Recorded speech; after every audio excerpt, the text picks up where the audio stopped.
Los seres humanos tenemos una sexualidad extremadamente amplia. Esta persona se está vinculando con un asesino en serie o con alguien que ya ha asesinado y puede ser un riesgo para la persona o está siendo manipulada. Es viable que estamos viviendo en una época donde la sensación de soledad en las personas está disparada.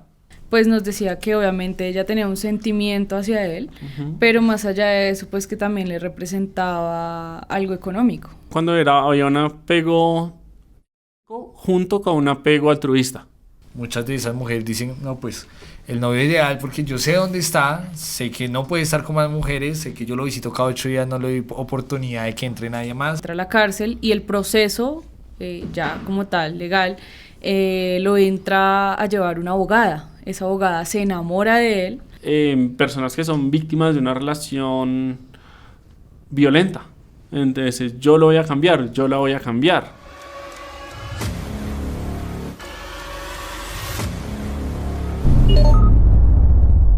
Bueno, bienvenidos a un capítulo más de Conducta Delictiva. Hoy vamos a tener un tema bastante interesante aquí desde la ciudad de Bogotá, y es que yo creo que todos conocemos una persona que le llama la atención los hombres que han cometido delitos o incluso personas que han tenido relaciones con privados de la libertad. Hoy vamos a hablar de este caso que científicamente solo un pequeño fragmento de todo este universo que vamos a hablar hoy se llama hibristofilia, que es una parafilia que implica en eso, mujeres que sienten atracción por personas privadas de la libertad o que hayan cometido algún tipo de delitos, pero también sucede en el caso de los hombres, también pueden llegar a sentir esas mismas sensaciones frente a una mujer que haya cometido también algún tipo de conducta delictiva. Hoy vamos a estar hablando de ese tema, quédese hasta el final. Quizás usted conoce una persona que pueda tener estos gustos o incluso usted lo puede tener, y para que salga de todos esos mitos, tabúes o incluso dudas que pueda llegar a tener, pues quédese hasta el final del programa. Para hablar de este tema, hoy nos acompaña Santiago Amaya Nazar, quien tiene un máster en psicología forense y nos va a estar contando un poco si esto es una condición, si tiene que ver con algo psiquiátrico, si es normal, si no tanto. Así que bueno, va a estar muy interesante. Bienvenidos a este nuevo episodio. Santiago, bienvenido. Muchas gracias por la invitación y por la confianza. Bueno, doctor, yo creo que hemos estado todo este año, ya para ir finalizando el año, nos quisimos tocar este tema porque todo el año estuvimos haciendo entrevistas en muchas cárceles del país, entrevistando a seriales, también personas que han tenido otro tipo de delitos. Ustedes lo han visto, y algo que nos ha llamado mucho la atención cuando entramos a conversar con los privados de la libertad es que vemos que muchos de ellos son muy aclamados. No sé si se le puede llamar fans o admiradoras, pero también hemos entrevistado mujeres.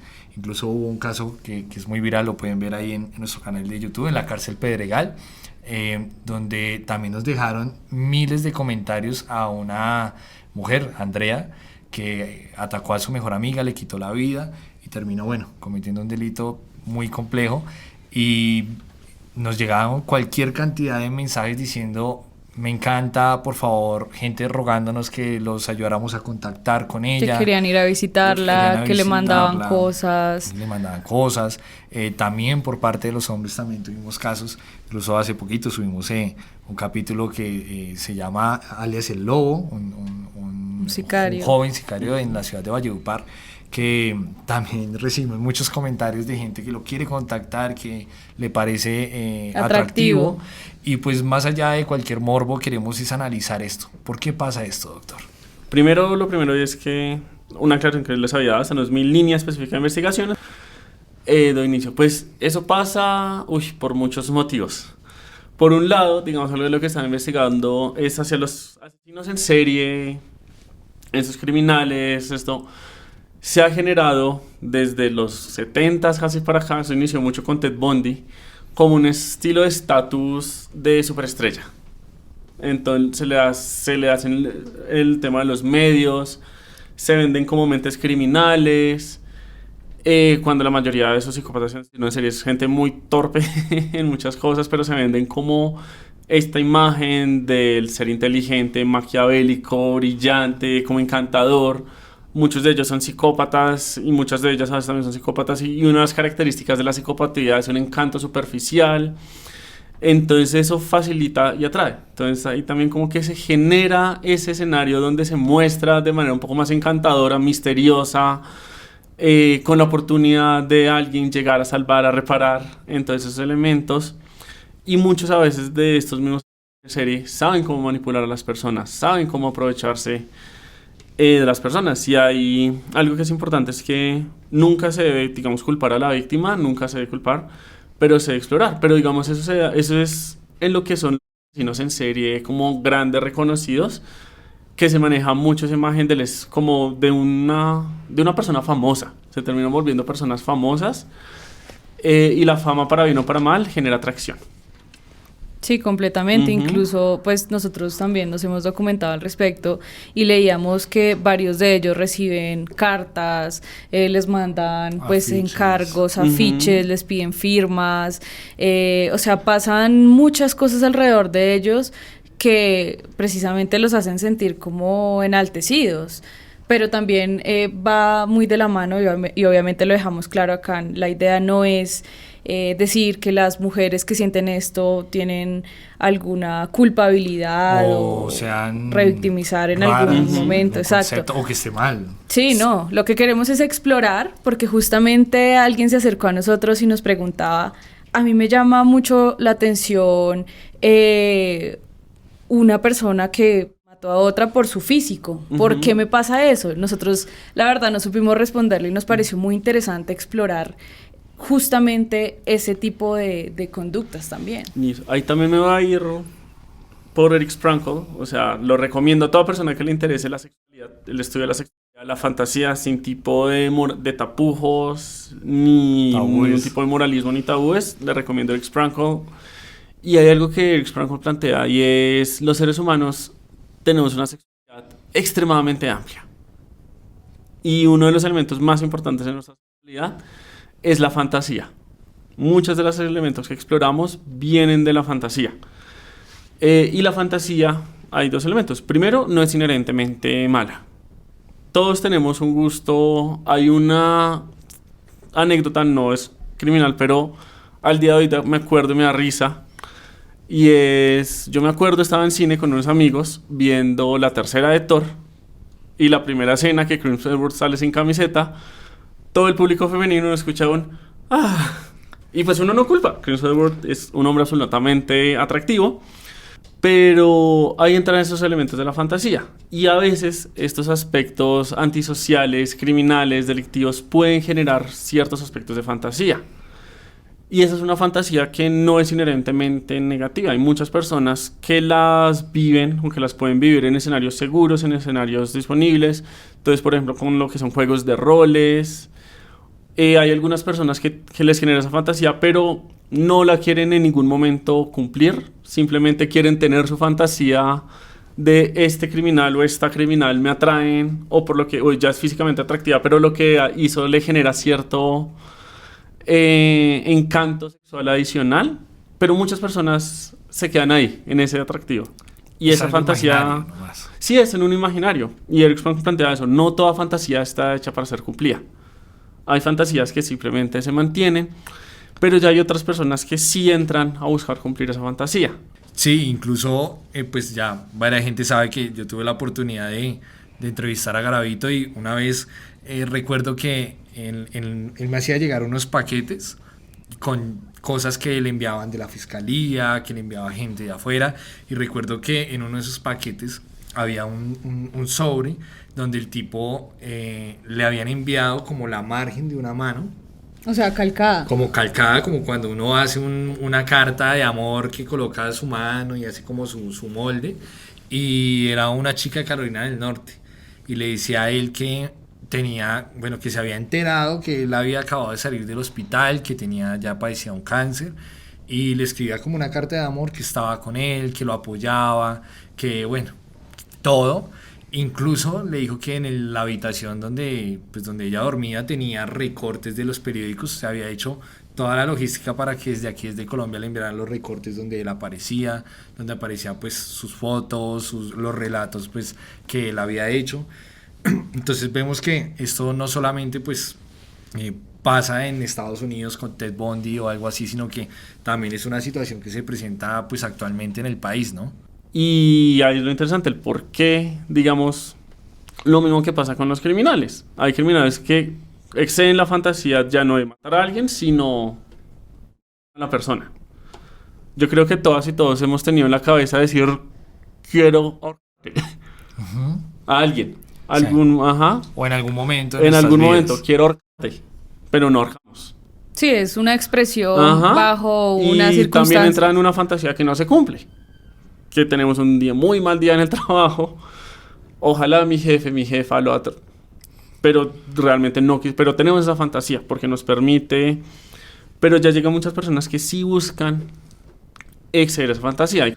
Con elementos de estatus, con elementos de fama, con elementos y con a veces con medios, pues eso genera y pues alguna que otra persona pueden tener ciertas vulnerabilidades que facilite el contacto o manipulación por estas personas, pero esos, digamos, de riesgo son para estas situaciones muy particulares. También hay muchas otras personas que salen con otras personas privadas de la libertad y tienen una relación de pareja funcional, permite la rehabilitación, es algo que ayuda en el proceso de rehabilitación de la persona.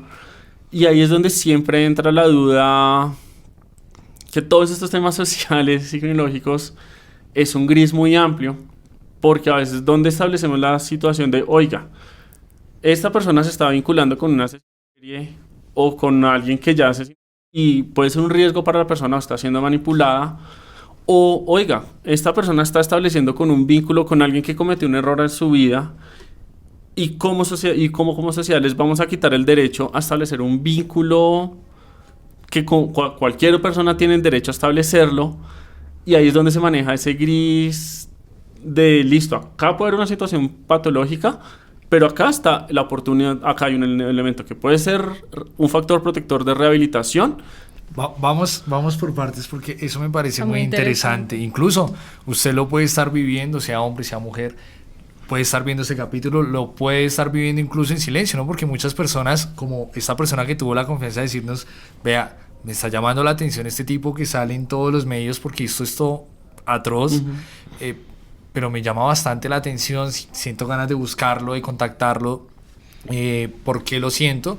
Y ella lo hizo público, pero habrán personas que lo sienten, pero no lo dicen. Sí, y creo que tienen muchas dudas también de, ¿será que soy normal? ¿Será que soy psicópata? ¿Será que...? Entonces, si usted nos está viendo, quédese ahí y vea este capítulo completo para que pueda también como despejar esas dudas.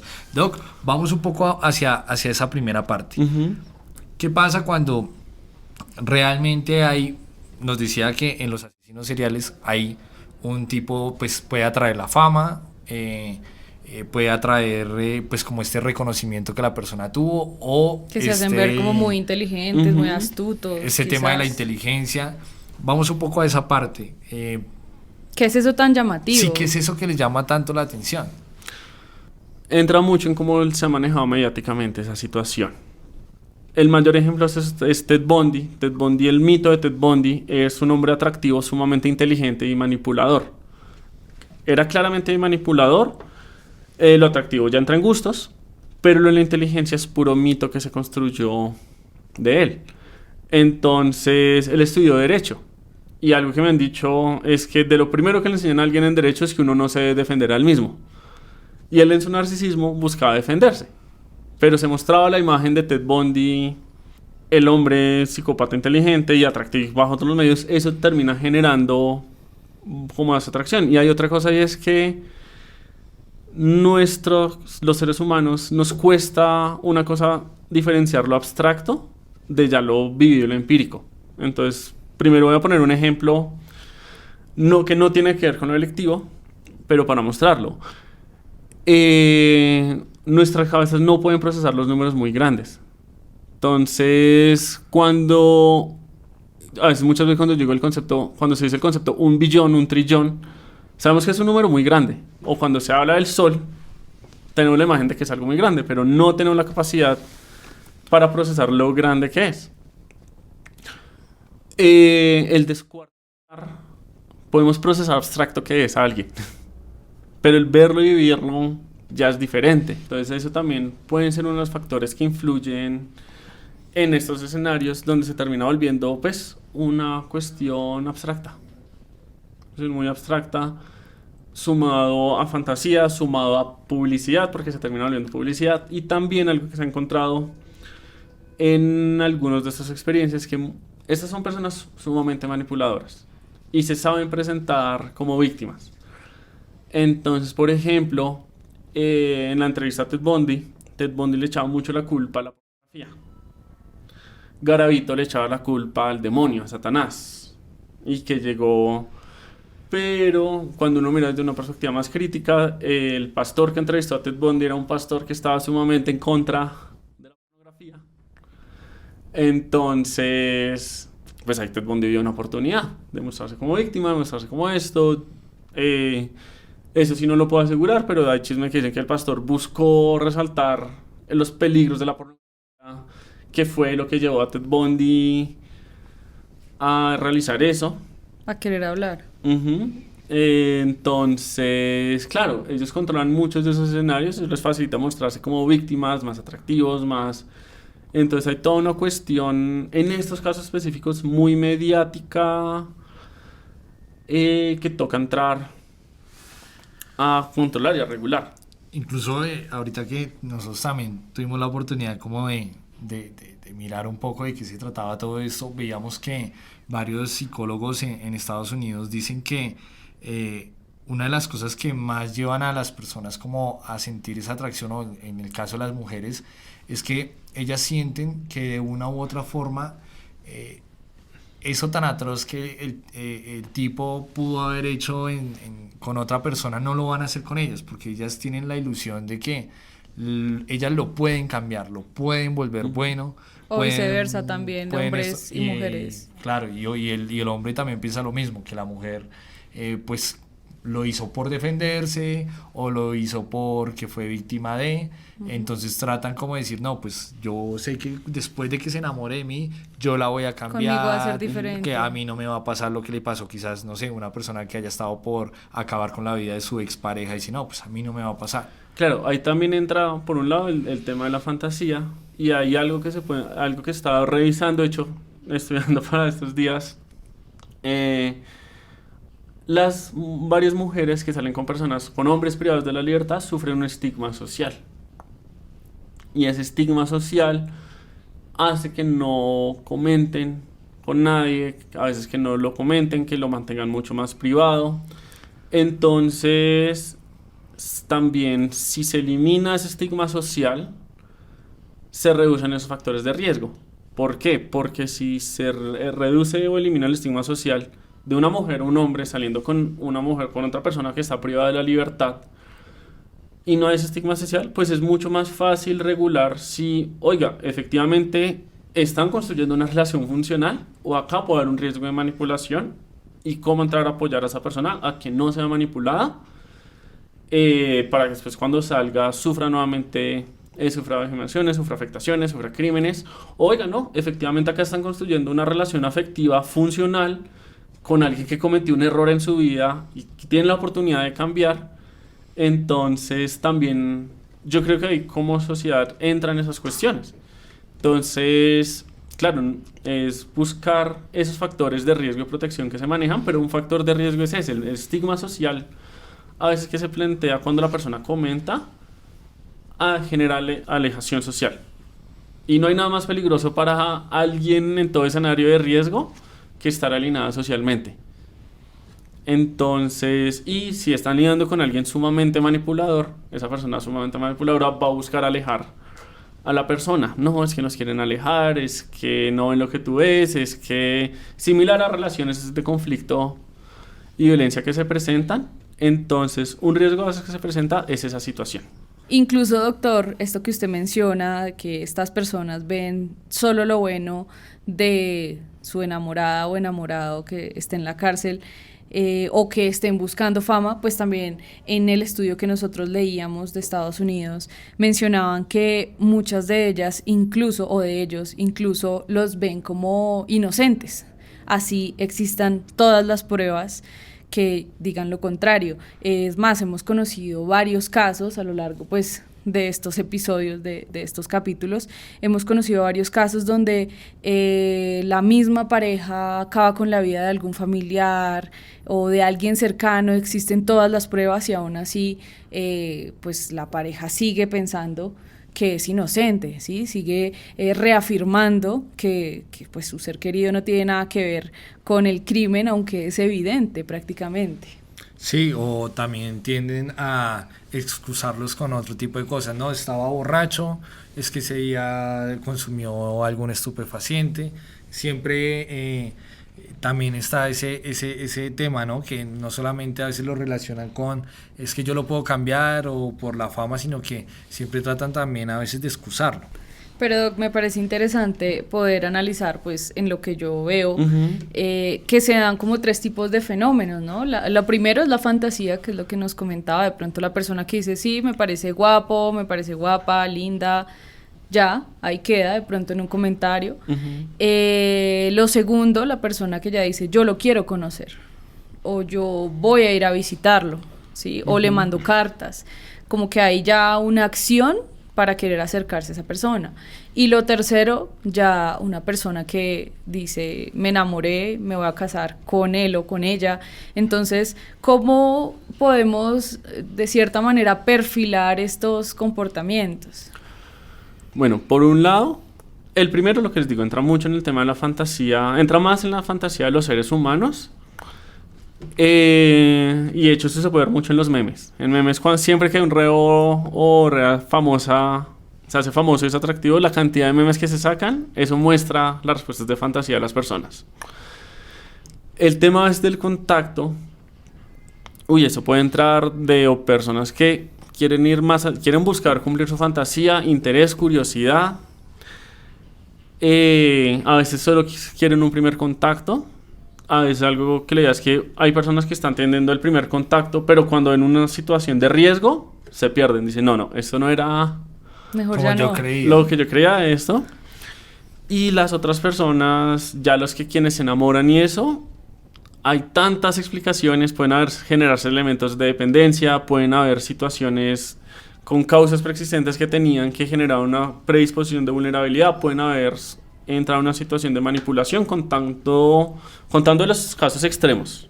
Yo tuve la oportunidad de entrevistar al monstruo de los Cañadosales y era una persona que falleció hace poco en un atentado.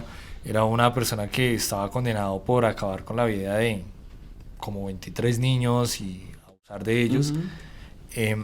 Y con Michelle tuvimos la oportunidad de entrevistar privadamente, no, eso no fue público, pero para un libro, a una mujer que sostenía una relación con él. Ella lo conoce entrando a visitar un familiar en ese mismo patio, conoce a Manuel Octavio, el monstruo de los Cañadosales, y empieza a entablar una relación con él. Sabe quién es, sabe lo que hizo, y cuando hablaba con nosotros ella nos decía que ella ya es una mujer de edad y decía, yo tengo nietos de la edad de las víctimas de Manuel y me siento muy mal por sentir lo que siento hacia él o por compartir los momentos que comparto con él. De una u otra manera, Doc, las personas que sienten eso, ¿qué se les puede decir? ¿Es normal que sientan esa culpabilidad o las hacen malas? Porque muchos estarán pensando, ¿será que yo soy muy mala para estar con una persona que cometió esos delitos? Nuevamente, ¿sabes lo que les digo? Digamos, por el caso específico de ella, no la he evaluado, no podría decirles si hay o no hay algún elemento psicológico, pero digamos, ahí sí que puede entrar.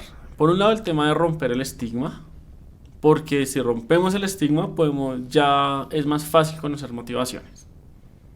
Cuando rompemos el estigma social que se genera ante esas situaciones, es más fácil que las personas generen apertura. Entonces está el escuchar, el por qué se genera. Me voy a arriesgar, pero creo que no, a decir esto, pero creo que no es mentira cuando se dice que es viable que estamos viviendo en una época donde la sensación de soledad en las personas está disparada, y pues eso ha hecho que por ejemplo, movimientos que defienden las peores versiones de masculinidad estén cogiendo tanta fuerza. Pero entonces vivimos en una sociedad extremadamente, pues que estaba sufriendo temas de soledad, sé que eso se ha venido investigando. Obviamente no estamos generalizando, pero en varios estudios se habla que una gran cantidad de perfiles que sienten esa atracción por estos hombres son personas que en su infancia, sea hombre o mujer, han sentido algún tipo de abuso, sea de parte de su tío, sea parte de su papá, sea parte incluso de su mamá. Son gente que como que toda la vida ha sentido como ese maltrato, como ese abandono y también. tienen más fijación hacia estas personas porque sienten que por su maldad o por sus crímenes van a sentirse protegidos, van a saber que nadie más los va a molestar porque ahora son pareja de, o van a sentir como esa protección pues que da obviamente pues el mal, ¿no? Pero no es una generalidad, lo sabemos, ¿no? ¿Qué estamos haciendo como sociedad para que una mujer que vivió estas situaciones se sienta protegida? La única manera en la que se sienta protegida es estableciendo una relación con con un criminal que presenta un alto riesgo para ella y no por otros medios. Ahí también pueden dar respuestas de por qué se da esto, pero parte de ahí va a romper ese estigma social y permitir conocer más esos elementos. Y como sociedad a veces no va a no adelantarnos tanto en etiquetas. Pueden haber muchos motivos y no todos te tienen que deber alguna parafilia, algún trastorno mental, alguna cuestión de vulnerabilidad. Puede ser porque se mezclaron las variables justas en el momento inadecuado y eso llevó a esas situaciones. Entonces a veces no es solo el individuo, a veces también recae en la sociedad. Entonces en la sociedad, ¿qué hacemos que facilita ese tipo de escenarios? O en la sociedad, por ejemplo, movimientos, nuevamente volviendo a los peores tipos de masculinidad, movimientos como los de Andrew Tate, que tristemente han cogido mucha fuerza, se aprovechan de jóvenes que se sienten solitarios, que se sienten rechazados, que se sienten, y dicen, no, no es tu culpa, es culpa de las mujeres. Y generan ese odio, y refuerzan ese odio. Y eso se termina volviendo un ciclo. ¿Qué cuestiones están como en la sociedad que con estos casos específicos, no con estos funcionales, sino con estos casos específicos de riesgo, de estigma, de precariedad económica que se pueda generar, de precariedad social, de aislamiento social que se pueda generar, facilitan que se generen estos vínculos? Y también muchos de estos asesinos y a veces son personas sumamente manipuladoras. ¿Y qué vulnerabilidades logran ver? De hecho, eso de la vulnerabilidad, justo con esta mujer que nosotros entrevistamos, pues nos decía que obviamente ella tenía un sentimiento hacia él, pero más allá de eso, pues que también le representaba algo económico, una motivación económica. Entonces, pues en este caso, pues no queremos decir que en todos los casos las mujeres que se ven atraídas por ellos tienen un impulso económico, pero pues este sí era el caso de ella. Lastimosamente sí necesitaba esos recursos y por eso mismo también estaba cerca de él. Bueno, para eso va a salir el anarquista criminológico que hay en mí y pues ahí esa es una explicación muy relativamente sencilla, mucho énfasis en el relativamente, y es el tema de la precariedad económica. Y es por la situación, y eso no se ve con solo personas que están saliendo con personas privadas de la libertad. Hay varias personas a veces que se mantienen en relaciones de pareja violentas, conflictivas, por estados de precariedad económica, porque pues esta persona me maltrata pero me da de comer, y si salgo corro un riesgo grande. Entonces yo ahí digo que en eso, específicamente en eso, yo sigo, la culpa no recae únicamente en la persona, sino en nosotros como sociedad. Y es cómo generamos una sociedad donde las personas a veces, para subsistir, toman riesgos muy altos. Entran en situaciones de riesgos muy altos.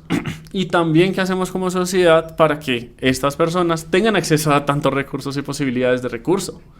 Entonces va Entonces yo diría que en ese caso específico no son estas personas, sino es la sociedad quienes debemos mirar cómo estamos, qué estamos haciendo para generar que en ocasiones la única oportunidad económica que se me puede dar va por ese lado. Y eso no recae en la persona, sino en nosotros como sociedad. Incluso, mire la analogía, Doc, también, así como pues hablábamos este caso de ella que quizás sentía la necesidad económica, también tuvimos la oportunidad de conocer un caso que es la otra cara de la moneda.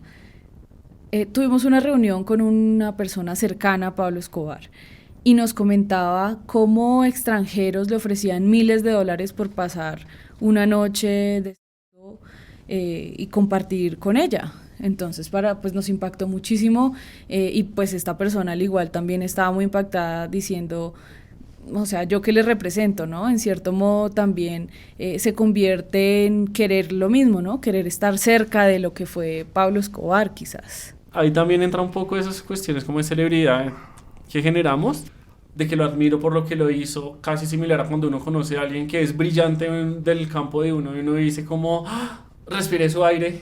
Sí. Pero a veces también es curiosidad. Si una persona que nos está viendo y digamos que siente esa atracción hacia una mujer que esté privada de la libertad y que tenga un delito grave o un hombre, como nos preguntó esa vez a nosotros esa muchacha, nos dijo, soy rara, estoy enferma, no sé. Es una condición. Soy un antisocial, tengo un trauma. ¿Qué se le puede responder a esa persona que está viéndonos y nos dice, venga, me ha pasado que siento atracción por esta mujer que hizo esto o por este hombre que hizo esto? Primero, la normalidad es un concepto que únicamente habla de frecuencia. O sea, cuando hablamos de normal es simplemente aquello que sea más común en una serie de comportamientos y fenómenos. Puede ser fantasía, pueden haber tantos otros elementos. ¿Cuál es la recomendación más ética que puedo dar? Porque además que cada caso es particular. Si una persona siente esa atracción, considera que hay un riesgo, considera que puede haber algo, lo mejor es ir a psicología, a un proceso de psicología clínica. No toda persona que va a psicología está loca, está enferma, pero con un abordaje específico, con un psicólogo que le explique, que le contextualice, puede decirle, mira, aquí hay un factor de riesgo, acá hay algo a trabajar, o fresco, chino, usted lo que tiene es una fantasía, no se preocupe.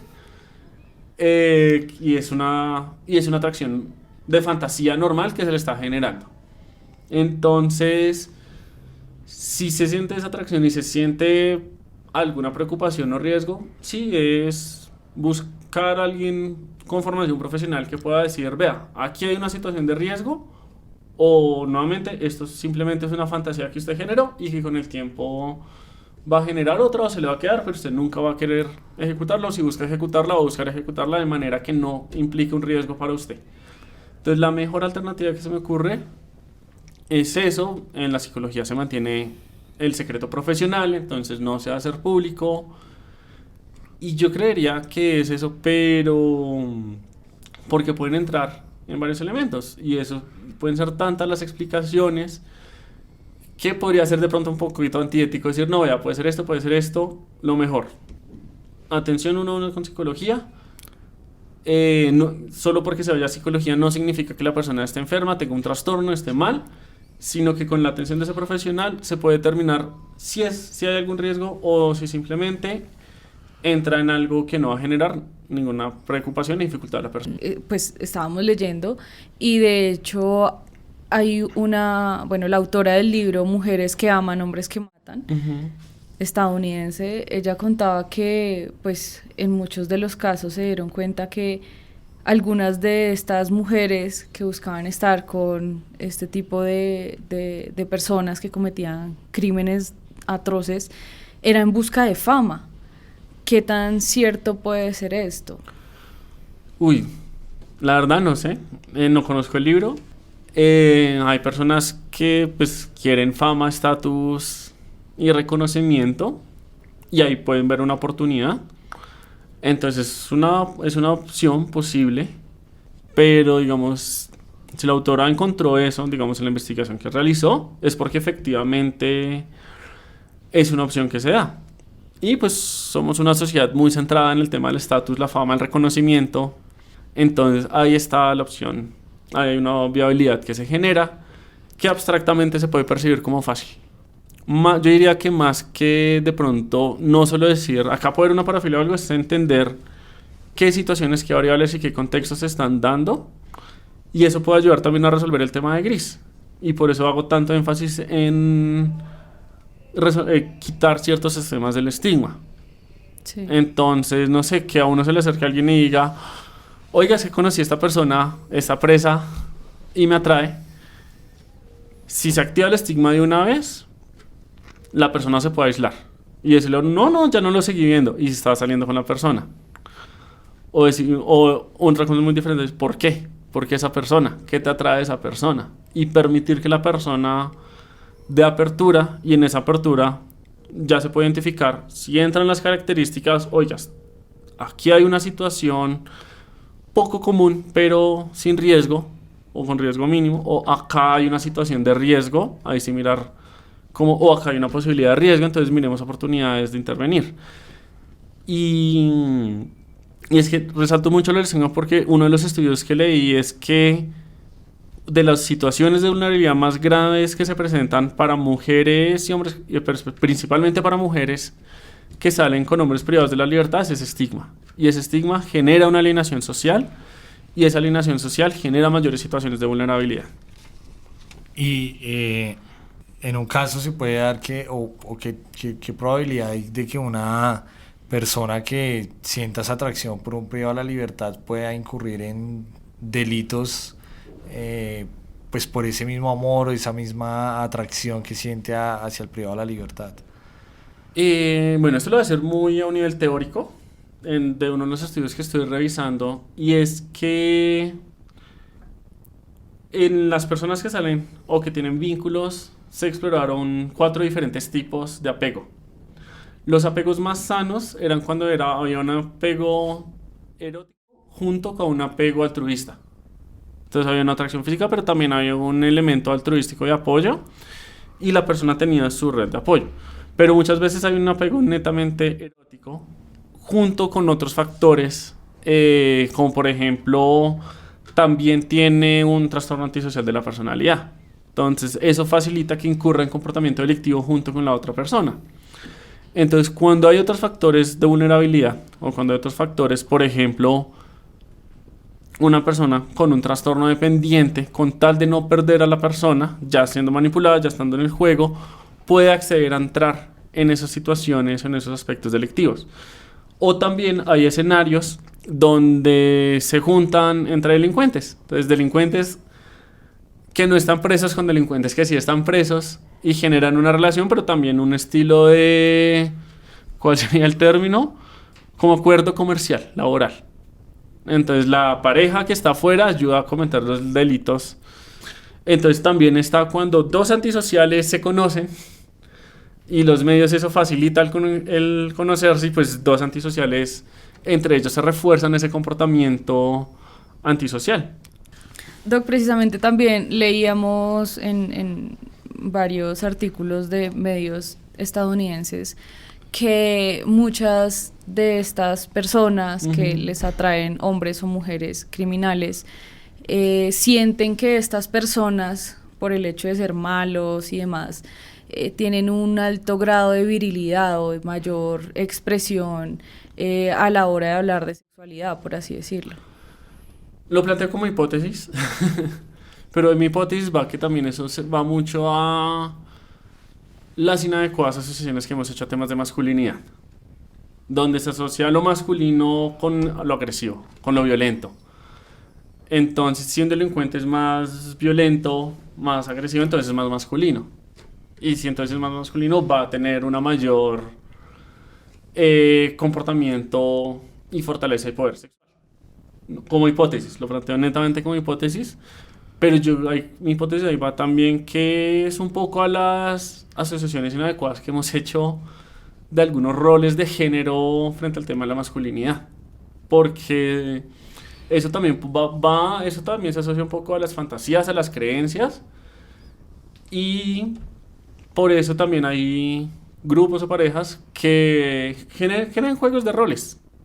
Entonces no buscan al delincuente, pero hacen un juego de rol donde es el delincuente y viven esa fantasía sin problemas, sin lío.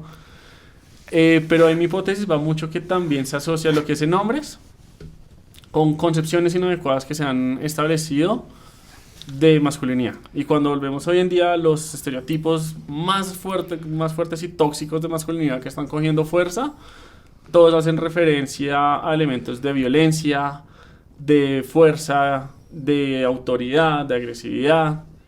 Entonces se pueden generar cierto tipo de asociaciones. Esa sería mi hipótesis. Incluso me llamó mucho la atención en la investigación que hicimos que muchas de estas mujeres que fueron entrevistadas en Estados Unidos para un libro que se llama Mujeres que aman, hombres que matan, decían que lo que más les encantaba de los asesinos o criminales que estaban desde la cárcel con quienes tenían relación era que les hacían cartas de más de 50 páginas, por ejemplo, que les escribían poemas, que les pintaban cuadros, afiches. Les daban afiches, es decir, una relación bastante romántica, ¿no? Como nos la pintan a la mayoría de niñas en la infancia, todo el príncipe de Disney, el novio perfecto, el hombre perfecto. En eso que leíamos de esa doctora, ella decía como que muchas de esas mujeres dicen, no, pues el novio ideal, porque yo sé dónde está, sé que no puede estar con más mujeres, sé que yo lo visito cada 8 días, no le doy oportunidad de que entre nadie más, tiene todo el tiempo para mí. A mí me voy a arriesgar a decir que eso no es inherentemente malo. Ajá, en el sentido que entra en los gustos de las personas. Quien. Nuevamente Claro. voy a ir a Eric Franco. Está súper bien. De verdad, recomendado. Y la cuenta de Instagram de él es genial y uno se ríe un montón. Él plantea que cada persona tiene unos valores sexuales y afectivos. Nuestros valores sexuales y afectivos son cómo establecemos, cómo nos vinculamos afectivamente, qué nos gusta y no nos gusta sexualmente. Él dice que los vínculos y relaciones sanas se establecen, pues un elemento de relaciones sexuales y afectivas sanas se establecen en el reconocimiento y aceptación de los valores sexuales y afectivos de las otras personas. Entonces yo reconozco cuáles son mis valores afectivos. Por ejemplo, un valor afectivo puede ser que mi pareja me escriba todos los días, o que mi pareja me diga dónde está, yo decirle dónde está, y busco a alguien que tenga ese mismo valor afectivo. Hay personas que sus valores sexuales de pareja es tener relación abierta, otros tener una relación monogámica. Lo grave es cuando se intentan imponer, manipular o afectar o dañar los valores sexuales y afectivos de las otras personas. Puede haber mujeres y hombres que tengan esos valores, que eso entra entre los valores afectivos y sexuales, y les puede funcionar perfectamente bien. Y logran generar, o puede haber otros elementos ya más de orden celotípico, grave, peligroso, donde logran ejercer cierto tipo de control o manipulación. Entonces, por eso siempre digo, cada caso trae sus particularidades y tantas variables, pero yo diría que pues eso dice mucho, digamos, del valor afectivo de esa persona. Y la situación de riesgo puede ir por lado y lado. Entonces, la persona, digamos, el hombre o mujer que no está privado de la libertad, que dice, no, es que es mi pareja ideal porque me escribe cuando quiera que me escribe, sé que no va a hablar con nadie más, sé que no me va a poner los cachos, esto puede estar en un proceso de manipulación. Pero ¿qué pasa si no está en un proceso de manipulación, pero esta persona sale y ya al salir no cumple esos requisitos y esta persona quiere seguir exigiendo que se mantengan esos requisitos? Puede generarse ahora una situación de riesgo para la persona que sale privada de la libertad. Porque qué tal si no, es que es mi hombre ideal o es mi mujer ideal porque no habla con nadie más, no sale, no me pone los cachos, sin saber si puede estar poniéndole los cachos o no, por ejemplo, con otras personas privadas de la libertad, que son escenarios que también se dan. Entonces ahí también puede entrar el tema de la fantasía. Entonces, mi explicación tentativa, mi hipótesis tentativa es que eso se puede entrar a explorar desde los valores afectivos y sexuales que están permitiendo que la persona se sienta satisfecha con eso y por qué lo vio con esa persona. O sea, por qué lo vio con alguien privado de la libertad y no con alguien que no esté privado de la libertad. ¿Qué características tiene esa persona privada de la libertad que le permite entonces, por ejemplo, ahí puede salir el tema de la celotipia? Y el riesgo puede ser para la persona cuando salga. No la persona que está saliendo, sino para la persona cuando salga por un riesgo alto de temas de celotipia. O la persona que está ahí puede estar siendo ampliamente manipulada por alguien que dice, esta persona es, entonces le voy a dar esto, y así la tengo enganchado, o así lo tengo enganchado. Y cuando sale, pues ya está en un riesgo más grande por que ya se han venido generando todos esos elementos. Entonces, yo creería, en mi hipótesis también es que va por ese lado. Claro, de hecho, pues en lo que estuvimos documentándonos, encontramos un caso en España, un hombre que en el 2003 acabó con la vida de su expareja, entra a la cárcel y el proceso, ya como tal, legal, lo entra a llevar una abogada. Esa abogada se enamora de él, vive todo el proceso con él en cárcel y cuando él queda en libertad, pues al parecer se da esto, ¿no? Como un cambio de este tipo de conductas y él acaba con la vida de ella nuevamente. Y creo que son casos repetidos, incluso hace pocos días acá en Colombia también pasó. Sí, hay un tipo que hace poco salió en las noticias, incluso por acá tenemos el nombre, el Diego Murillo Ramírez, en el 2015 acaba con la vida de su pareja, incluso dicen que la asfixió y duró más de 3 días durmiendo con ella. Y hace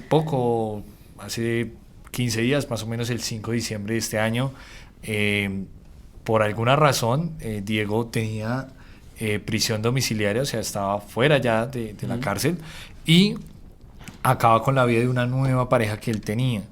Incluso hay una pequeña versión que da la mamá de esa nueva pareja y ella pues expresa a la mamá que su hija sabía que Diego es por el delito que estaba privado de su libertad y que le preguntaba, le decía, hija, ¿usted no le da miedo? O sea, ¿cómo hace para estar con una persona que mató a su expareja? Y que ella le decía, no, yo sé que él no me va a hacer nada, incluso es que se reía, y esto solamente lo comentamos no porque esta última víctima tenga la culpa ni sea culpable de lo que le pasó. Veíamos que esto era uno de los factores más grandes que tienen las personas que sienten como esa atracción hacia los privados de la libertad. Creen que él hizo esto, pero conmigo va a cambiar, conmigo yo lo puedo convertir. Sí, hay como una esperanza, no va a pasar. Hay como una esperanza pequeña de que esa persona del pasado no se manifieste en el presente. Claro, y entra mucho el tema de la fantasía. Y creo que eso... Pero el altruismo también, ¿no? Sí, el altruismo, ahí entra mucho ese factor altruista que a veces también se ve en parejas, en personas que son víctimas de una relación violenta. Entonces, yo lo voy a cambiar, yo la voy a cambiar. ¿Qué factores de vulnerabilidad tuvo la víctima? Y cómo se puede hacer seguimiento para evitar que se sigan dando esas situaciones. Cualquiera de los dos extremos son riesgosos. No todas las personas privadas de la libertad son psicópatas que van a la primera oportunidad a salir y a hacer el mundo arder, pero tampoco todas las personas privadas de la libertad son santos inocentes que cometieron un error en la vida y ya se van a rehabilitar. Si se asume el extremo donde se cree que todas las personas privadas de la libertad son errores de la sociedad que nunca más se deberían vincular y que simplemente se deben mantener alejados, lo que se está haciendo es que se está violando los derechos humanos de muchas personas y se pone el riesgo de facilitar la violación de derechos humanos de otras personas. Entonces yo creo que la invitación es cómo creamos como sociedad elementos de filtros para hombres o mujeres que sientan atracción o estén generando contacto con alguna persona privada de la libertad, alguna estrategia social, familiar, de filtro que pueda decir, listo, aquí no hay riesgo, oiga, primera bandeja roja, piérdese. Entonces yo creo que ahí ese es el peligro, porque también hay casos y escenarios de personas que salieron con su pareja y no volvieron a cometer un crimen. Esos son mucho más llamativos, pero también hay historias de personas que construyeron una pareja de alguien que conoció en la cárcel, salieron y se han vuelto personas prosociales que apoyan, que viven. Nosotros conocemos un caso de un paramilitar y él conoce a su pareja privada de la libertad cárcel, sí. y la verdad que tenía unos delitos muy Sí, porque él era muy un comandante, difíciles, era básicamente, un o comandante sea. y daba órdenes, incluso también cuando pues era un raso, también Ujú. participó en varias masacres en Colombia y él, bueno, se acoge al proceso, sale en libertad y con Michelle nos sorprendíamos porque conocimos su entorno y su Su entorno esposa familiar, Ujú. nos sí. decía como, yo me enamoré de él allá adentro, yo sé que todo lo que él hizo, pero pues yo duermo tranquila y pues la verdad no se ha conocido que él haya vuelto ni siquiera a tener una pelea con el vecino A reincidir. y eso también creo que es un caso así, ¿no? En las que uno dice, Ajá. bueno, no todo el mundo va a ser de que no, va a salir a hacer daño.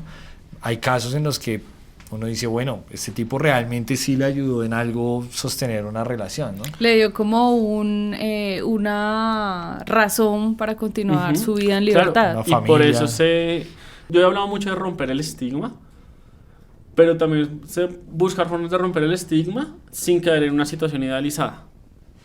Entonces, con alertas, por ejemplo, Prevención.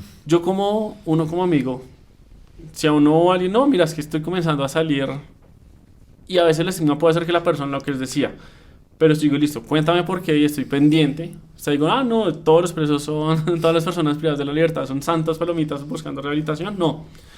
Pero entonces yo ahí creo que ese es el riesgo. Porque si nos vamos por un extremo, entramos en una situación de violación de derechos humanos masiva, que esa nunca es la respuesta. Claro, porque igual las personas privadas de la Ajá. libertad, pues se supone que Siguen. lo único que pierden es el derecho de estar libre. Sí, ahí ya entran y mantienen sus derechos humanos. Y entre los derechos humanos está el derecho a construir relaciones. Pero tampoco podemos, tampoco podemos caer en la situación idealizada donde creemos que todos van a ser 100% rehabilitables, que no van a Exacto. incurrir. Entonces yo creo que ahí está el riesgo y la dificultad. Y así mismo, no todas las personas que salen con personas privadas de la libertad tienen alguna afectación psicológica. No todas están enfermas, no todas tienen un problema mental, no todas tienen un trauma pasado que están compensando. Simplemente son situaciones o elementos que se han presentado, pero también hay otras personas que sí han vivido por algunas situaciones de trauma, sí han pasado algunas cuestiones de vulnerabilidad. Entonces, hay una invitación, es continuar investigación, abordajes empáticos, el reconocer caso a caso. Y la otra que os decía, si alguna persona dice, ay, es que a mí como que me atrae, siento esto, no sé si puede haber un riesgo, no, hablen con un psicólogo, hablen con una psicóloga, no va a juzgar, no va a hacer juicios de valor, no significa inmediatamente que porque digan, no, mira, es que me está trayendo esta persona que vive en una cárcel, va a decir, no, es que tú tienes un trauma, entonces no, van a decir, entremos a explorar por qué, y ahí van a ver las dos opciones. Mira, aquí hay algunos elementos importantes a trabajar que te ponen en riesgo, o mira, acá no hay una situación de riesgo, ten una precaución base por el contexto, pero pues construye el vínculo que estés manejando. Santiago, gracias por acompañarnos en este episodio y a todos ustedes gracias por haber llegado hasta el final. No olvide que si tiene una historia que contarnos puede escribirnos a produccionconductadelictiva@gmail.com. Esto fue un capítulo más de Conducta Delictiva.